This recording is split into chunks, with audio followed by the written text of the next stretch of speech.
The cinereous vulture, the largest bird of prey in Europe, went completely extinct in Portugal, vanished for 40 years, and then came back from the dead. The cinereous vulture is a monster of a bird. We're talking about an animal that weighs up to 14 kilograms, stands over a meter tall, and stretches 3 meters from wingtip to wingtip.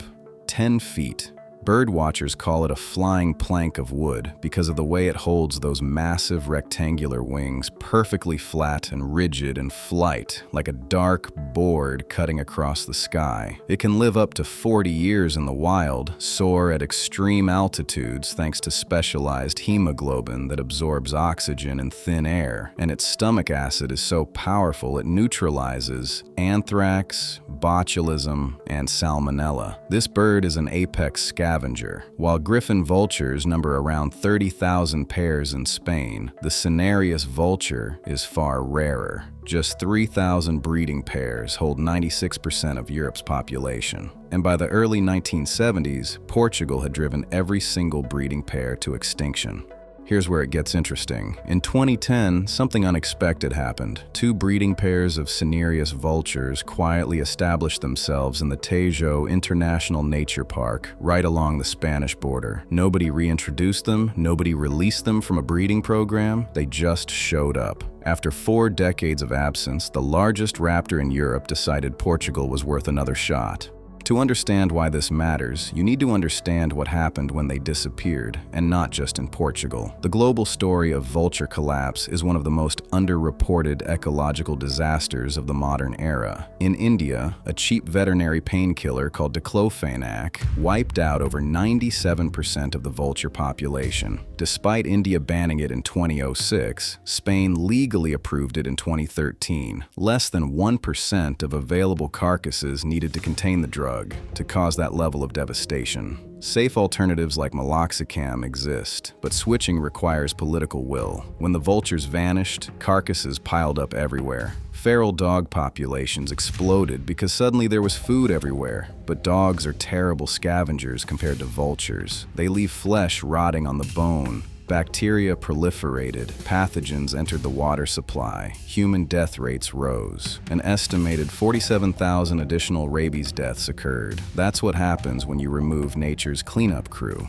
In Europe, the story was different, but the trajectory was the same. Habitat loss, poisoning from pesticides, direct persecution by farmers and hunters who misunderstood these birds as threats to livestock, and the loss of extensive farming practices that once left carcasses in the field.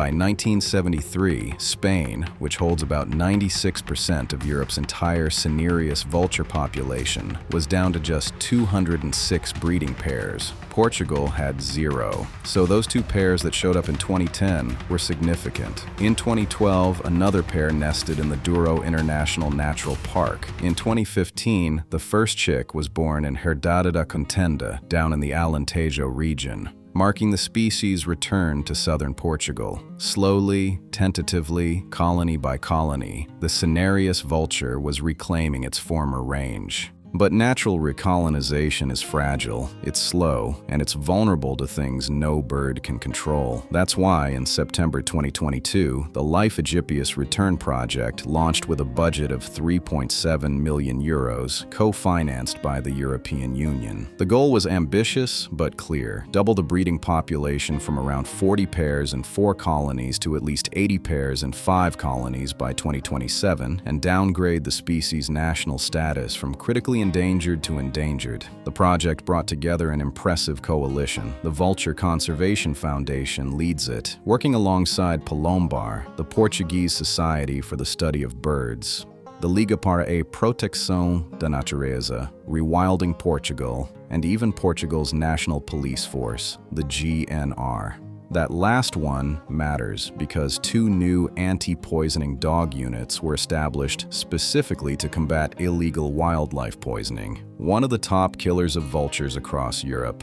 The results have been remarkable. By 2024, just 2 years into the project, the population had exploded to between 108 and 116 nesting pairs across 5 colonies. That's not doubling, that's nearly tripling. At least 48 fledglings took flight that year. The reproductive success rate crossed 51%, meaning more than half of all nesting attempts now produce surviving offspring. The Tejo International colony alone grew from 44 pairs in 2023 to nearly 72 pairs in 2025. Serra da Malcata went from 4 pairs in 2021 to 18 in 2024. These Natura 2000 special protection areas represent the core habitat framework for European vulture conservation. These are real numbers representing real birds raising real chicks in trees they chose for themselves.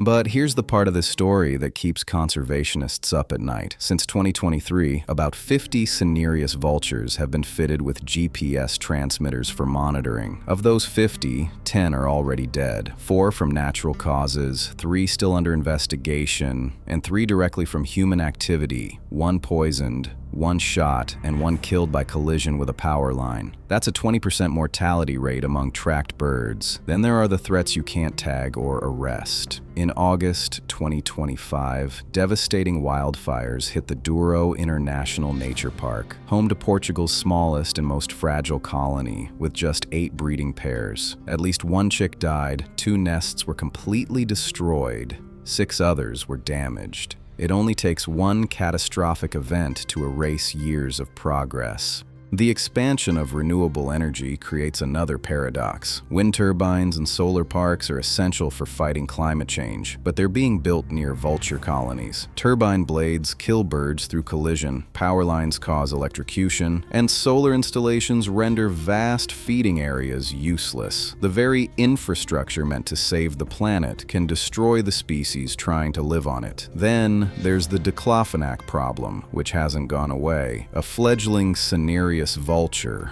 was found dead in its nest in Catalonia, Spain, killed by veterinary Diclofenac that's been legally sold in Spain since 2013. Portugal's parliament has approved a motion recommending a ban on the drug, but recommendations aren't laws. Despite all of this, the economic case for vultures is overwhelming. A 2023 study estimated that vulture ecosystem services in Portugal were worth over €668,000 in a single year. If current conservation programs continue and the population reaches its carrying capacity by 2048, the cumulative economic value could exceed €18.6 million.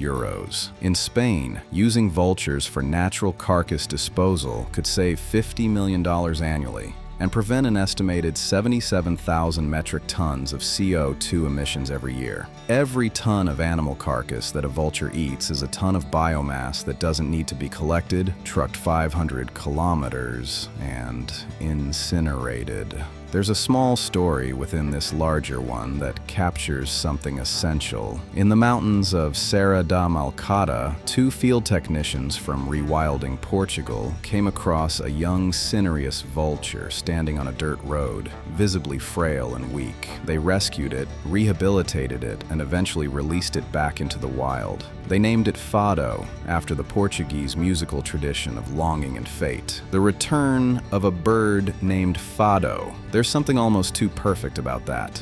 The cinereous vulture isn't a glamorous animal. It eats the dead, it's bald-headed and dark-feathered and looks, frankly, like something out of a Gothic novel. But it is arguably one of the most important birds on the continent. It prevents disease, reduces emissions, saves money. And after 40 years of absence, it chose to come back to a country that had done nothing to deserve it. The question now is whether Portugal will choose to keep it.